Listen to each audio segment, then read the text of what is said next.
Hello, so I want to talk about something that's been life changing for me.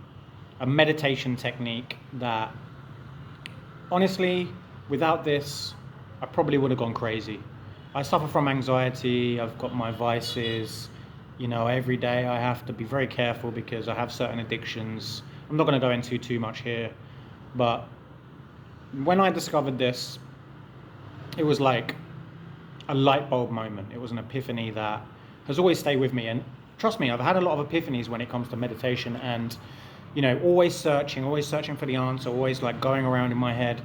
And from like 15 years of meditating and dealing with these issues, I can nail it down and pinpoint it to this technique, just doing this one thing. I think there's a lot of confusion when it comes to meditation. And I'm not saying that just meditation is the answer, but being mindful is. You have to be mindful. And in order to be mindful, you're much more likely to be mindful if don't cast these things out. Don't just rely on one thing, but exercise, do like 30 minutes of intense exercise. 30 minutes of intense exercise 2 or 3 times a week. That's enough. That will really make a difference. Healthy eating, clean eating, cut out the carbs, that kind of makes you sluggish and tired. But the meditation technique, and there are many, and I think meditation gets, it can be quite confusing, but the meditation technique is simply to be alert and attentive. And the problem with meditation, what happens is, a lot of guys, people learn about meditation, they're chasing this state of presence, and then they feel bad if they don't get present. They have this glimpse of presence, this kind of like satori moment, and then because they don't, they can't maintain that, then they go into their heads. And I have a ruminating brain, so I'm always thinking, even now, like I'm trying to do this video, my mind's racing trying to get to the next concept. I'm thinking about the future, I'm in the past. When you just sit down for 5 or 10 minutes a day and you do what I'm going to say in this video, it makes life so much easier. You're ready, you're armed, you're equipped. And it's not always the case, but out of all of the techniques I've learned, this is the most powerful. So the technique is to be alert, and it's almost like you're anticipating your reaction. That's it. Meditation is simply just being the watcher of your mind. Relaxing, focus on your breathing and the feelings, the thoughts and the feelings, but you need to be the watcher. You need to be the alert presence. You are the consciousness or the light or the eye or the witness behind your thoughts. You are not your thoughts. The analogy being like Plato's cave, you are behind. You are not your thoughts. You are this screen that you're watching. You are the watcher. And you can get lost in that because you'll never really know what that is. You may call it God presence, consciousness, whatever. There's lots of different terms for that. Don't get lost in that. Don't try and identify whatever that is, because that's just more thought. The key is to realize that you are simply behind that. You are watching that. And the more that you are in that calm, silent awareness, the more that your life is peaceful. And that's the goal here. The real goal is just to get into that. So I anticipate that when I go into something that's stressful, I'm very conscious and alert to how I'm going to react.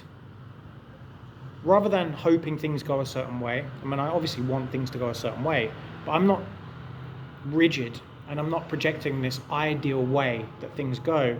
I'm letting things unfold and then react to them as they unfold, rather than having this expectation, this projection onto the world, and then hoping things go away, and then when they don't, being disappointed. And I think that's most people, and that's the truth with meditation as well. This is more like a mindset of how to view life, and it's a Stoic philosophy that you kind of choose you want things to come as they come. You want to have things as if you chose them. I don't know the actual saying, but I think it's love your fate. And it's act as if that's the way things are. Love it as if that's how you wanted it to go, how it actually unfolds. rather than having expectation and then things not fulfilling that and then being disappointed. And I think that's all unhappiness is. That's all discontent is. There's an enlightened master that is asked by his students after 10 years, and they say, well, what is your secret? And he says, I don't mind what happens anymore.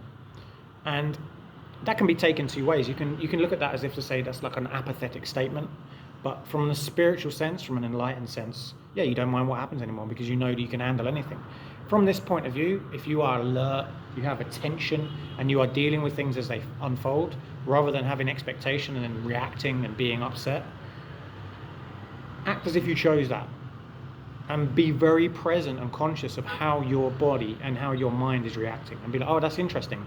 I'm getting anxious in this situation. Oh, that's interesting. That person's acting that way. Oh, that's interesting. Not having a thought about it, no judgment. And that's the key, no judgment. Just having this alert, still awareness. And this is life-changing. This is life-changing because every day then becomes interesting. It's like you're not a part of the world, you're in the world, not of the world. I think that's how you say it.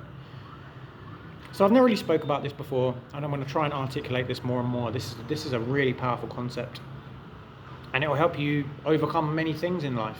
A lot of us don't live the lives we want because of the fear, because of this constant dialogue in our heads, and we are not the dialogue. We are the awareness behind the dialogue, and it's always this moment. You know, when you realize that, you can just watch every moment unfold, and you don't have to get lost in it. You don't have to become emotional. You don't have to become drunk with emotion. You don't have to become overwhelmed. You can be the witness behind it. You can be the one that's watching, the awareness, and let things just unfold. And you are the one that therefore you can have much more influence over your life this way, rather than forcing, trying, pushing, getting stressed. This is so much more powerful. Be the awareness. Be like a cat waiting to see what happens. Awareness, attention, anticipation. All you got to do is watch and not judge, and be really alert to how you react. What are you protecting? Your ego, your sense of self, all of these things. I'm going to talk about that more in another video. So if you enjoyed this video, I'm going to do another video on the ego, which is around here somewhere. But thanks for watching. I hope I didn't ramble too much. Let me know what you think.